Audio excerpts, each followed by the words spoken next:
सभी को सादर प्रणाम। तो हमने अपने पिछले वीडियो में विष्णु सहस्त्रनाम की इम्पोर्टेंस को जानने का प्रयास किया। अब इसमें हम जो दरबार में रुद्राभिषेक होता है उसकी महत्वता को भी समझने का प्रयास करेंगे। चाहे आप 9 हवन का प्रोसेस करते हैं या आप वनडे हवन का प्रोसेस करते हैं, उसके अंदर बताया जाता है कि आपको 3 रुद्राभिषेक करने चाहिए इस पूरी प्रक्रिया के अंदर, ठीक है।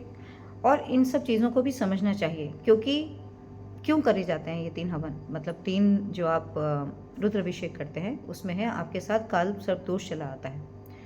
तो सर्प दोष है जो पीढ़ी दर पीढ़ी आपके डीएनए में आता ही रहता है। मान लीजिए कि कभी भी आपने जीवन में किसी सांप की हत्या कर दी, आपने नहीं की, आपके परिवार में किसी ने की, अनंत जन्मों की यात्रा है, आपके पूर्वजों में से किसी ने की, तो वो भी एक मतलब कहते हैं ना कि एक श्राप के समझ लो या एक नेगेटिव एनर्जी के रूप में समझ लो कि ये एक ऐसा कर्म है जो पीढ़ी दर पीढ़ी पीढ़ी दर पीढ़ी पीढ़ी दर पीढ़ी आपके साथ आता ही रहता है और वो काल सर्प दोष बन जाता है। अब सर्प क्या है, देखिए हमारा जो जीव योनि है उस जीव योनि के अंदर भी, जैसे मैंने एक पहले वीडियो बनाया था उसमें बताया था कि जीवन और आत्मा में क्या अंतर है। तो जीव योनि के अंदर भी कुछ ऐसे जीव हैं जो जिनके अंदर जीवन है, जैसे गाय है ना, कुत्ता है। जब हम उसी के साथ बात करते हैं वो सिग्नल्स को पकड़ता है। तो गुरुदेव बताते हैं कि आत्मा उनके अंदर है जो आपके सिग्नल को रिसीव नहीं कर सकती, लेकिन जो आपके सिग्नल्स को रिसीव कर सकती है वो जीवन है, ठीक है। तो गऊ को हम माता का स्वरूप देते हैं, तो इसलिए वो भी जीवन है ना, कुत्ता है। इसी तरह से सर्प भी क्या है, आपने कभी देखा ही होगा या अपने शास्त्रों में भी कि पूरा एक नागलोक है ना। और इच्छाधारी नाग नागिन, मतलब वो इच्छा से ही अपने मानव शरीर लेकर हो जाते थे। तो यदि मान लीजिए कि यहाँ से भी हमें कर्म की गुह्य गति को समझना चाहिए कि हमें किसी भी जीव के साथ, जब हम किसी को जीवन दे नहीं सकते, हम ले नहीं सकते, किसी भी जीव के साथ हम उसे पकड़ कर छोड़ सकते हैं। यदि कभी कोई घटना ऐसी हो भी जाए, आप उसे पकड़ लीजिए ध्यान से और उसे जंगल में या किसी निर्जीव स्थान पर छोड़ दीजिए, लेकिन उसको मारने का हक किसी को भी नहीं है। क्यों? हो सकता है कि वो आज इस जीव योनि के अंदर हो, लेकिन वो इस जीव योनि के बाद हो सकता है आगे मनुष्य योनि में जाने वाला हो, है ना। क्योंकि मतलब ये ऐसी योनियां हैं जो मानव योनि के करीब हैं, है ना। क्योंकि तभी वो जीवन के रूप में है ना, क्योंकि वहाँ जीव के रूप में है, लेकिन उनके अंदर जीवन विद्यमान है और मानव के अंदर ही जीवन विद्यमान है चेतना शक्ति में, तो वो मानव की योनि के करीब हैं। यदि आपने उसे उसकी आयु से पहले मार दिया तो आपने उसके अगले जन्म के अंदर, उसने जिस योनि के अंदर भी जन्म लेना है, आपने व्यवधान क्रिएट कर दिया, तो आपके ऊपर एक ऐसा पाप चढ़ जाता है ये कि वो काल सर्प दोष की तरह आपके परिवार में, आपके खानदान के अंदर कुल परंपरा में चलता ही रहता है। और जिससे बचने का भी कोई उपाय नहीं है, उसका सिर्फ एक ही उपाय है, वो है भगवान शिव का अभिषेक। इसलिए 3 रुद्राभिषेक भी आपको इस प्रक्रिया के अंदर बताए जाते हैं। इसलिए बहुत सारे लोग हैं, जब वो समझते नहीं तो वो वनडे प्रक्रिया में तो वो ऑलरेडी इंक्लूडेड होता है, लेकिन यदि आपने नहीं भी किया है तो 3 रुद्राभिषेक आपको जल्द से जल्द अपनी इस पूरी प्रक्रिया में कर लेना चाहिए। और दरबार आपको प्रमाण भी देता है कि आप देखिए काल सर्प दोष से मुक्त हो गए। दरबार आपको प्रमाण क्या देता है कि जब आप अपनी आंखें बंद करते हैं तो आपको कोई भी चलता हुआ सांप दिखाई नहीं देता। कितनी बड़ी बात है, क्योंकि जो दोष है वो कहीं ना कहीं आपकी परेशानियों को ना बार बार, जैसे जो सर्प का एक नेचर होता है ना कि बार बार परेशानी आपकी उभरती हैं, फिर उभरती हैं, थोड़ा सा सही हो गया फिर उभारा, तो बार बार परेशानियां जो आ रही हैं, दिस इज़ द सिग्निफिकेंस, या हम ये भी कह सकते हैं कि वो एक सिग्नल दे रही हैं कि आपके अंदर इस तरह की कोई परेशानी है।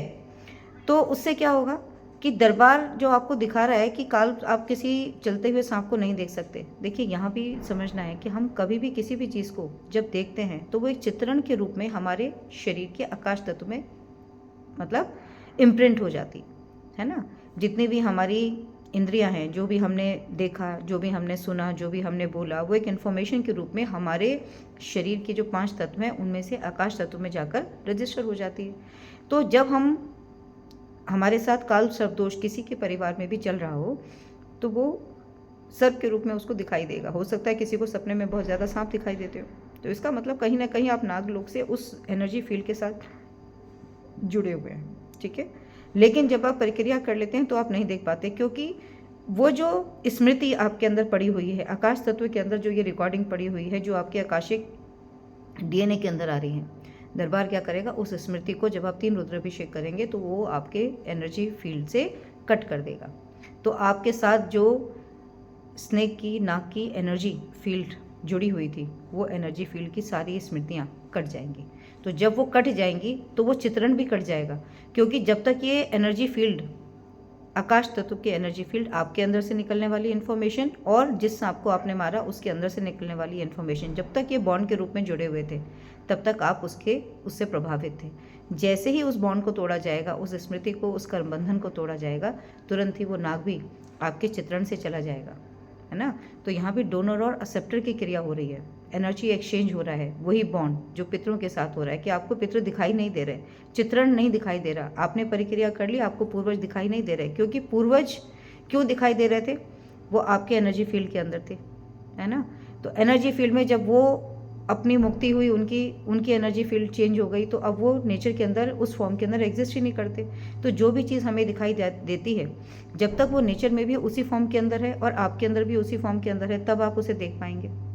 जब वो नेचर के अंदर उसकी फॉर्म चेंज हो गई तो अब आप उसको नहीं देख सकते। इसलिए दरबार मतलब आकाशिक रिकॉर्ड को कितनी महीनता से मतलब कहते हैं ना कि क्योर कर रहा है, ये धरती पर पहली बार हो रहा है। इसीलिए किसी भी प्रक्रिया के हिस्से को बिल्कुल बिना देर लगाए जैसे कहा जाता है उसको तुरंत ही करना चाहिए। अब जैसे मान लो आपको 3 कहे गए, आपने 1 कर लिया, 2 छोड़ दिए, आपने सोचा ही नहीं कि भाई चलो मैं अभिषेक करने से कैसे ठीक हो जाऊंगा। तो इन सब बातों का अपने आप में कोई अर्थ नहीं है। यदि दरबार की प्रक्रिया से पूरी तरह लाभान्वित होना चाहते हैं तो हर स्टेप को पूरी तरह से समझें और अपने इस कार्मिक पाथ को सिस्टमैटिकली समझते हुए जल्द से जल्द इन सारी परेशानियों से मुक्त होने का प्रयास करें। इसी में आपका कल्याण होगा, ठीक है। और इसके बाद ट्रीटमेंट और हीलिंग के ऊपर भी मुझे कुछ कंटेंट बनाना है, तो मैं फिर वो वाली सीरीज़ शुरू करने का प्रयास करूँगी, ठीक है। प्रणाम।